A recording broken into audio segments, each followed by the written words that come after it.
Ako si Princess Castro at narito ang mga napapanahong balita. Sinimulan na ng Canlaon City LGU ang nighttime simulated exercise sa Negros Oriental para sa mga internally displaced persons o IDPs at iba pang residente sakaling magkaroon ng malaking pagsabog ng bulkan sa mabagsik na Mount Canlaon. Ayon sa lokal na pamahalaan ng Canlaon City, ang CIMEX o Nighttime Evacuation Drills ay regular ng isasagawa. May posibilidad din anila na mas maraming barangay ang masasakop ng mandatory force evacuation bilang paghahanda sa posibleng Alert Level 4 na senaryo sakaling ang permanent danger zone ay lumawig mula sa kasalukuyang 6 na kilometrong radius hanggang sa 12 kilometro.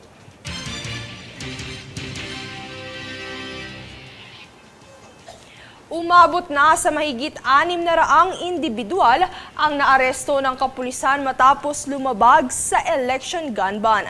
Yan ang balitang hatid ni Danisa Lopez. Nasa 665 individual na ang kasalukuyang bilang ng naaresto ng Philippine National Police o PNP dahil sa paglabag sa Commission on Elections o COMELEC gun ban.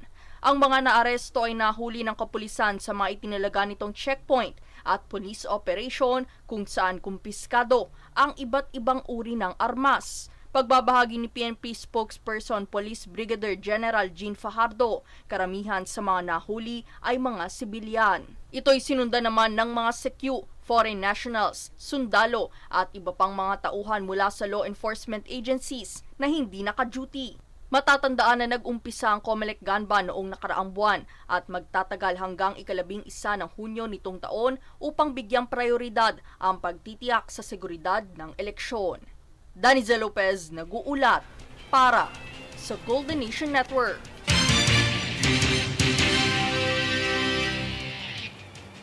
Nakatakdang isagawa ngayong buwan ng Department of Energy o DOE ang ika-4 na Green Energy Auction o GEA-4 program bilang bahagi ng kanilang pagsusumikap na pabilisin ang pag-unlad at paggamit ng renewable energy resources sa bansa. Pangunahing inisyatiba ng GEA-4 na palawakin ang kapasidad ng renewable energy at makamit ang 35% share ng renewable sa national energy mix sa taong 2030.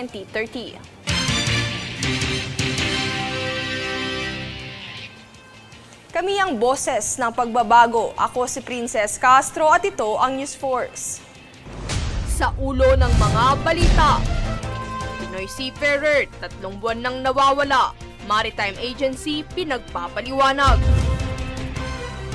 2 Japanese healthcare firms nakipag-ugnayan sa DOH para puksain ang dengue sa bansa. PBBM, nilinaw na wala siyang kinalaman sa impeachment laban kay VP Sara. Pilipinas, naitala ang pinakamababang unemployment rate mula 2005. Distribusyon ng fuel subsidy sa higit 1 milyong benepisyaryo, target makumpleto sa ikalawang quarter ng taon. Higit 600 individual arestado sa paglabag sa COMELEC gun ban. Patas at pantay na balita, komprehensibong ulat para sa pulso ng masa. Ito ang News Force.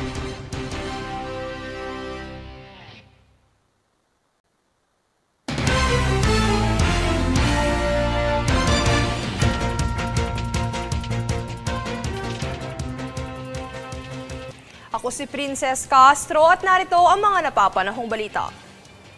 2 Japanese firms ang nakipag-ugnayan sa Department of Health o DOH upang bawasan at puksain ang dengue sa bansa. Sa ulat ng DOH, sa 1 hanggang ika-18 araw ng Enero ngayong taon, naitala ang mahigit 10,000 kaso ng dengue kung saan 21 ang nasawi.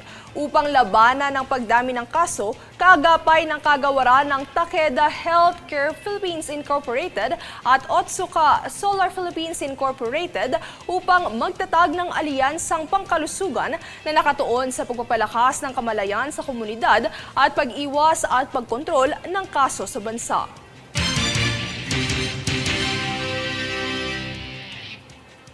Samantala, isang kahon ng ipinagbabawal na agar wood na nagkakahalaga ng 750,000 pesos ang nasabat ng Bureau of Customs sa isang bodega sa Pasay City. Yan ang balitang hatid ni Jade Buhoy.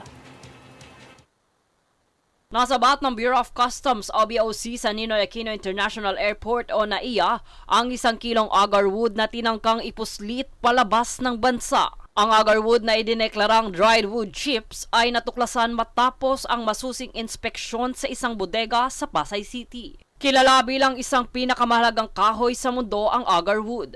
Ito ay madalas gamitin na pabango, tradisyonal na medisina at mga produktong pangluho.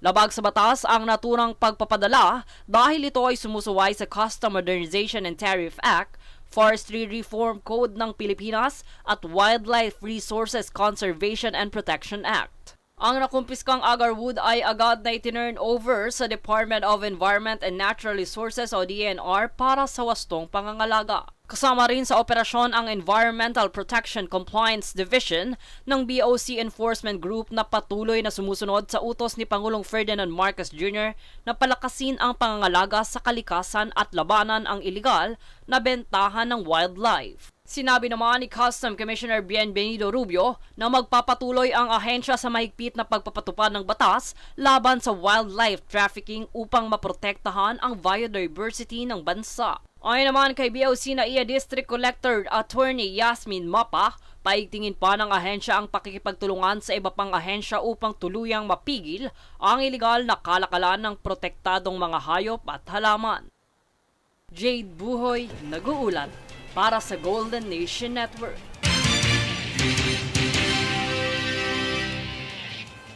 Bilang bahagi ng ika-38 anibersaryo nito, nagsagawa ang Bureau of Customs, Customs Intelligence and Investigation Service o BOC-CIIS ng libreng medikal na eksaminasyon para sa mga empleyado. Mahigit 200 kawani mula sa iba't ibang opisina ng BOC ang nakinabang sa programang naglalayong mapanatili ang kanilang kalusugan at kahusayan sa trabaho.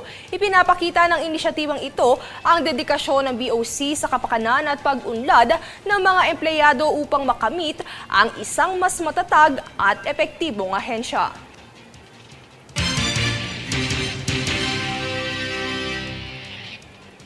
Kami ang boses ng pagbabago. Ako si Princess Castro at ito ang News Force. Sa ulo ng mga balita, Pinoy Seafarer, 3 buwan nang nawawala. Maritime Agency pinagpapaliwanag. 2 Japanese healthcare firms nakipag-ugnayan sa DOH para puksain ang dengue sa bansa. PBBM, nilinaw na wala siyang kinalaman sa impeachment laban kay VP Sara. Pilipinas, naitala ang pinakamababang unemployment rate mula 2005.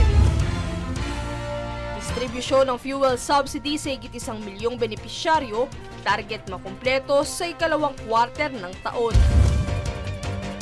Higit 600 individual arestado sa paglabag sa Comelec gun ban.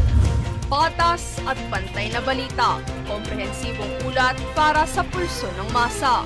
Ito ang News Force.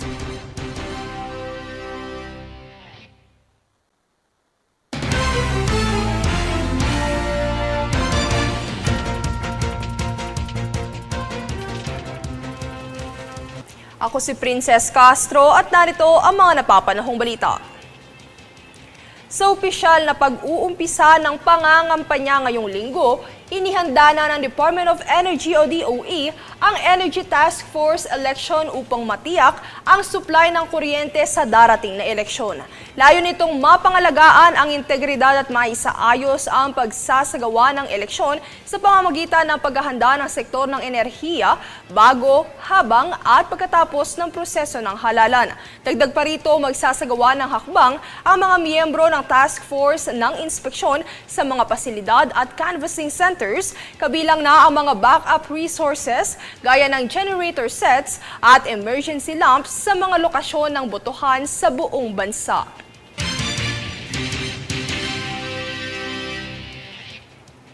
Programang Protect Teen ang hatid ng Department of Social Welfare and Development o DSWD para gabayan ang mga batang ina na maagang nagbuntis. Ang detalye sa ulat ni Danisa Lopez. Bilang Pilipinas, ang mayroong pinakamataas na bilang ng teenage pregnancy sa ASEAN countries, ay nais itong tugunan ng pamahalaan sa pamamagitan ng Executive Order bilang 141 na nagsasabing bigyan ng prioridad at sapat na hakbang ang pagtugon sa tumataas na bilang ng teenage pregnancy. Kaya't dito na nabuo ang programang Protect Teen ng Department of Social Welfare and Development o DSWD na layong protektahan ang kabataan kasabay ng pagpapabuti sa kalidad ng kanilang buhay. We want to help them para po hindi na maulit sa, kumbaga, kasi ang nangyayari po, intergenerational concern, para sasabihin po sa amin ng isang adolescent mother, ay kasi po yung tita ko ganyan din. Yung nagpalaki sa akin, okay lang naman sa kanila kasi maaga rin silang nagbuntis. So, nangyayari, paulit-ulit po yung problema. So, ayun po yung gusto nating tugunan po.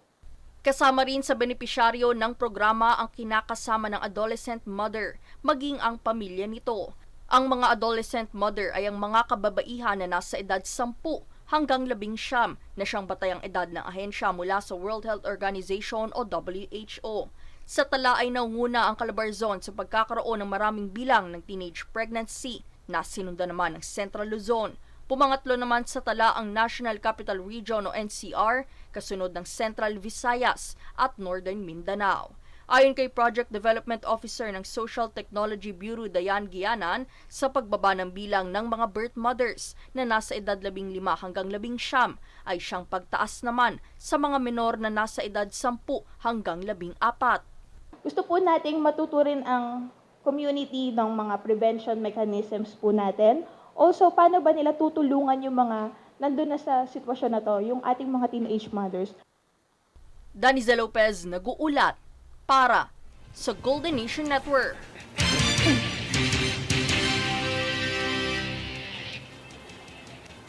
Nilinaw ng Metro Rail Transit Line 3 o MRT3 na walang pagtaas sa pamasahe ng mga tren kaya't makakasiguro ang publiko na mananatili pa rin sa 13 pesos ang base fare nito. Ayon kay MRT3 Director for Operation Officer in Charge Ofelia Astrera, wala pang petisyon sa ngayon ukol sa taas pasahe. Nananatili namang nasa 28 pesos ang end-to-end trip mula sa istasyon ng North Avenue hanggang sa istasyon ng Taft.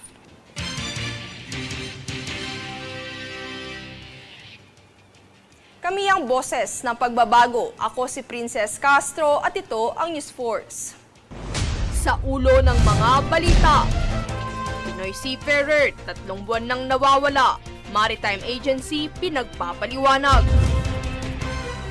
2 Japanese healthcare firms nakipag-ugnayan sa DOH para puksain ang dengue sa bansa. PBBM, nilinaw na wala siyang kinalaman sa impeachment laban kay VP Sara. Pilipinas, naitala ang pinakamababang unemployment rate mula 2005.